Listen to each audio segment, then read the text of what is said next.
I need a bigger shelf. Hey everybody, welcome to the channel. I'm Tim and this is Run Tall. I'm glad you found us here on YouTube and that we get to spend a little time together. I hope you're happy, healthy, and staying safe. On today's episode, I'm going to be comparing two max cushion daily trainers. It's the Hoka Bondi 7 with the Nike Invincible Run. I wouldn't take a lucky break if you rubbed it in my face. Go away. While both of these shoes are considered to be max cushion daily trainers, the run experience is very different. But before I get into it too far, I always like to demonstrate what it looks like to run in the shoes I'm about to review for you. So let's do that. But then when we come back together, I'm going to take a real deep dive into the Hoka Bondi 7 and the Nike Invincible Run to try to answer that all-important question, which shoe is right for you?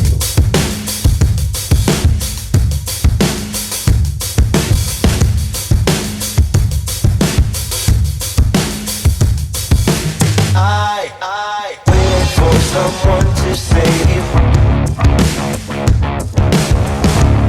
I want to tell you something new. You drove us both into a wall. I drive away into the night and I contemplate for a while.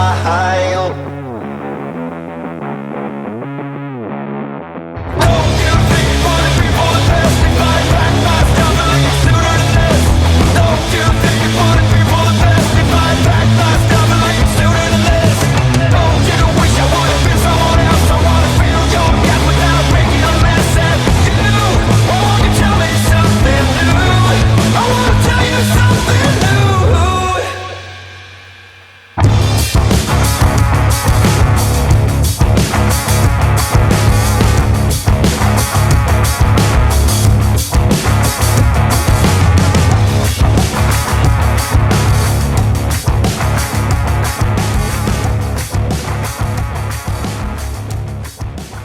Now both of these are considered to be neutral road shoes. I ordered each of them true to size and they fit me perfectly.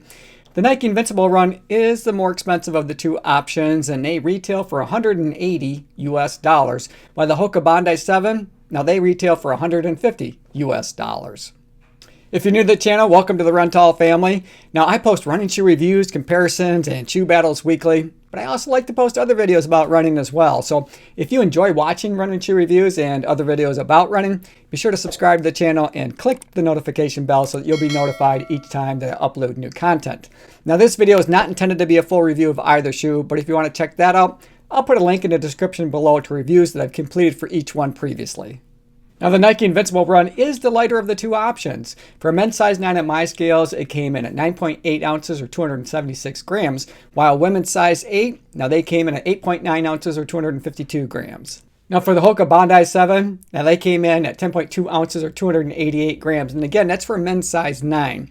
Now for women's size 8, they weigh exactly the same. I think that's in part because the midsole foam, there's a little bit less of it in the Hoka Bondi 7 for women than there is for men. So they came in at 8.9 ounces or 252 grams, the same as the Nike Invincible Run. So I'm going to start with the midsole, beginning with the Nike Invincible Run first. Here you've just got a ton of ZoomX midsole foam underfoot. You got 36.6 millimeters in the heel and 27.6 millimeters in the forefoot. So now that has a 9 millimeter offset then from the heel up through to your toe. That is a lot of ZoomX foam underfoot. So it's highly cushioned. The only thing that I would say about the midsole ride is that it's a little bit unstable, especially when you're cornering, but you cannot beat the amount of energy return that you get out of this midsole. You know, it's the same material that they use in the Nike Next Percent, the Next Percent 2, the Alpha Fly, all of those great shoes that you oftentimes see first on race day. And you see them first on race day for a reason. You know, they're getting just a ton of help out of that midsole foam. And that same holds true with the Invincible Run, just a lot of foam there. Now these are not necessarily a fast day shoe, but with that ZoomX foam underfoot, I do tend to go a little bit faster when I'm just trying to do my easy day runs than maybe what I intended to do. But that's just because it feels a little bit easier to move through my gait cycle when I'm wearing the Invincible Run. And also, along those same lines, at the end of my workout, my legs feel just a little bit fresher. So let's take a look at the Hoka Bondi 7. Now they feature their compression molded EVA foam. Now this is pretty much what their brand was built on. You know, it's known for their cushy feel to them. And the Bondi 7 is really no different when it comes to that kind of a feeling of that midsole ride. And they too have a ton of midsole foam underfoot. Now with the men's version, they have 33 millimeter stack height in the heel and 29 millimeters up in the forefoot. For the women's version, it's a little bit different. There's a little less midsole foam underfoot. There's 31 millimeters in the heel and 27 millimeters up in the forefoot. But in both cases, they have a 4 millimeter offset from the heel to the toe. Now with Hoka, you know, I would hope that maybe somewhere down the road we could see a little more innovation in their midsole foam. There's nothing wrong with this per se, but I think the other companies are getting a little bit ahead of them in terms of their amount of cushion and the amount of energy return that they're getting from them. So maybe somewhere down the road we might see some new iterations of their Pro Fly foam, because I think they could really do something special with that midsole foam that they have. Now with the ZoomX foam, even though there's not much difference in terms of weight, they just feel a little bit lighter on foot, and that midsole foam feels like a more cushioned or airy ride to them. In fact, when you walk around in these, or even when you're running in them, they almost sound hollow. So we'll take a look at the cushion. So I'll just use my thumbs and kind of compress that ZoomX foam here that we have underfoot, and you can see that, you know, look how easy that compresses. But then listen to that midsole foam as I tap it. Now that almost sounds hollow, and that's the same sound you get when you're out running in these. And we'll compare that with the Bondi 7.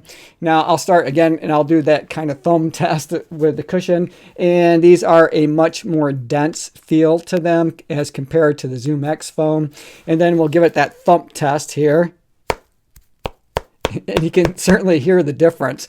You know, it's much more dense, a lot less bounce. So you're definitely getting more energy return, more help with that ZoomX foam than you are with the Hoka Bondi 7. The other thing that's worth noting though, and it's a bit of a trade-off, is as I mentioned earlier, the ZoomX foam is unstable, especially when you're going around corners. So if you tend to overpronate, like I do, or you have weaker ankles, like I do, the ZoomX can be a little bit of a challenge at times. So just know where you're going to run, and they are a really enjoyable ride. So as long as you're not cutting any like real tight corners, or you got to do some switchbacks, you know, you're fine. I found that these, once I got into a rhythm, they just felt like I could just keep going for miles and miles. And I was going at a little quicker pace than I anticipated. So the other day I was out on a 10-mile run. I had the Invincible Run out, and I had no intentions of looking at my Garmin to see how fast I was going, because it was just an easy run. So I was kind of just following my body and how it felt as I was out running. And when I got done, I was running about a minute per mile faster than I thought that I was. So that's just kind of what that ZoomX foam can do for you underfoot. So I really enjoyed that aspect of it. A couple other things to note is with the ZoomX foam, I really enjoy running on a treadmill with these, because again, you get lots of bounce, lots of cushion. Of course, there's a little bit more cushion when you run on a treadmill anyway, at least I think there is. So you combine that with this all the spring and bounce, almost trampoline effect that you get with the ZoomX foam. It's really enjoyable ride. However, when I was out on the pavement and I came across some stones or rocks on the road, you know, I did feel that. That ZoomX foam is so soft that I could feel the stones come right up through to my foot. So these are definitely suited best for road work, primarily whether you're not going to be running on a lot of gravel or on a treadmill. Now we'll compare that with the Hoka Bondi 7. Again, if you overpronate or you need a little extra stability, then these are definitely going to be the way to go, because they are a much more stable feel underfoot. But what you're giving up is that bounce and energy return that you're getting in the Nike ZoomX. And, you know, they have a bit more grip on the bottom. I didn't take a close look, but I will at the outsoles on the ZoomX here in a minute. But you can see here, you know, they got some pretty deep flex grooves. You know, I think that's kind of important with this particular shoe, with the Hoka Bondi 7, because this midsole foam is a bit more stiffer. So if I try to push on that, you know, it's really not going anywhere. So it kind of maintains that rocker, that early stage meta rocker that they have built into the shoe. They got a slight heel bevel here, and with that early stage meta rocker, it does help you kind of flow through your gait cycle pretty naturally, but you're not getting much in terms of spring or toe off, because it really does hold that rocker feel to it. Now with the ZoomX foam here, again with the outsole, it's pretty much covered from the heel to the toe. So no flex screws, but That's because you really don't need them. As I kind of press on the front of this shoe, you can see that it presses a little bit easier. So it doesn't maintain that rocker shape to it so much. But what you get is a lot of cushion, and you get a lot of bounce or spring, especially when you're midfoot to forefoot foot striking. It just feels like you can just go for miles and miles and miles. So let's change gears. We'll take a look at the upper, beginning with the Invincible Run first. Here they've got a version of their Flyknit material that they use to build the upper out of. It's really comfortable. Plenty of room up in the toe box to be able to splay my toes. One of the nice things about this upper is the lockdown feeling that I get across the midfoot section of the shoe. I think in part because it does snug up here in the midfoot with the outsole and the midsole material. So the upper tends to kind of wrap down around underneath your foot, so you feel really secure and locked in all the way back to the heel cup. Really no big wow factor on the eyelet chain, but you don't need one. It does a good job. Now this shoe does feature a semi-gusset, which is always nice and a comfortable feeling. The one thing about the with the eyelet chain or the lace enclosure system is simply the laces that they chose to send with these. Just look and see how wide those are. I don't know that I've seen a wider lace in a shoe yet this year. And Nike did kind of short us a little bit on the length of the laces. So if you like to double knot for safety reasons, it might be a little tough to do that because the length of the laces, they just run a little bit short. Also, when we look at the heel collar and the tab, lots of padding around there. I think more probably on the outside than what we need. I'm not sure why it sticks out quite so far, so I think they could cut that down for next year's version of the shoe. And it kind of comes up just a little bit high, I noticed, in comparison to other shoes that I've run in basically all year. So I did notice that it just come up and rub on my ankle just a little bit, but I didn't have any hot spots at all. I just noticed that it was a little bit taller than what I'm used to. Other than that, it's really comfortable upper, and so we'll compare that with the more traditional engineered mesh upper that Hoka included on their Bondi 7. And here you can see that they've got lots of perforations. It almost looks like a netting type of material on the outside. That green that you see, that's kind of an inner lining. So they're very breathable, very comfortable. Again, lots of room for me to be able to splay my toes. Didn't have any issues that way. I was able to get locked in and secure across the midfoot, but I felt like it was a better lockdown feeling with that Vaporfly Flyknit material that they used on the upper of the Invincible Run. And again, the eyelet chain, no big wow factor, does the job. Lace length, in this case, might be just a little bit long for the Hoka Bondi 7, but no big issues. I like to double knot my shoes, and it seemed to be just fine. It does not feature a gusseted tongue, but I didn't have any issues with it migrating around. I found both tongues to be very comfortable, both adequately padded, really nothing crazy going on there. So I think they're probably pretty much a tie in terms of the comfort of the tongue. And then as we take a look at the padding around the heel collar and tab, very similar. Now here they used a memory foam up around the heel collar and the tab, but both are really comfortable.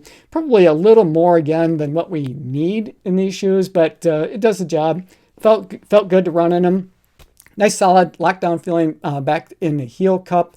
So I didn't have any issues with that at all. Now with the Hoka Bondi 7 though, as I mentioned, the ride of these overall is just a little bit more stable. And I'm going to put this up on my shoulder and give it the pinch test so we can see, just how much resistance they have in that heel counter area. And you can see that they have a fair amount of resistance there. So lots of structure. That just adds to the stable feeling or ride that you get with the Hoka Bondi 7. And since we did the pinch test on the heel counter with the Bondi 7, I'll put the Invincible Run up on my shoulder and give that the pinch test. And lo and behold, they got a lot of structure back here too. So even though that they have a lot of structure in the heel counter and it helps to stabilize your heel from maybe some heel slippage going up or down, it's a ZoomX material that tends to feel a little bit unstable in terms of pronation. So overall, between these two max cushion daily trainers, I'm enjoying the Nike Invincible Run just a little bit more.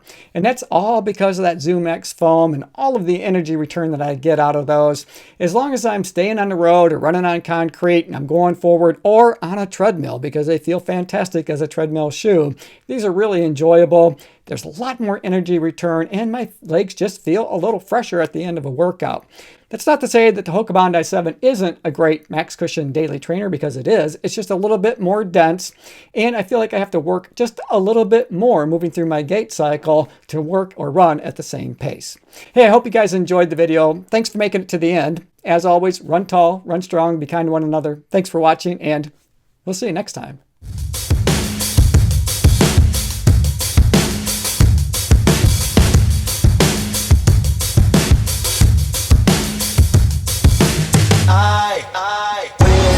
someone to save. I wanna tell you something new.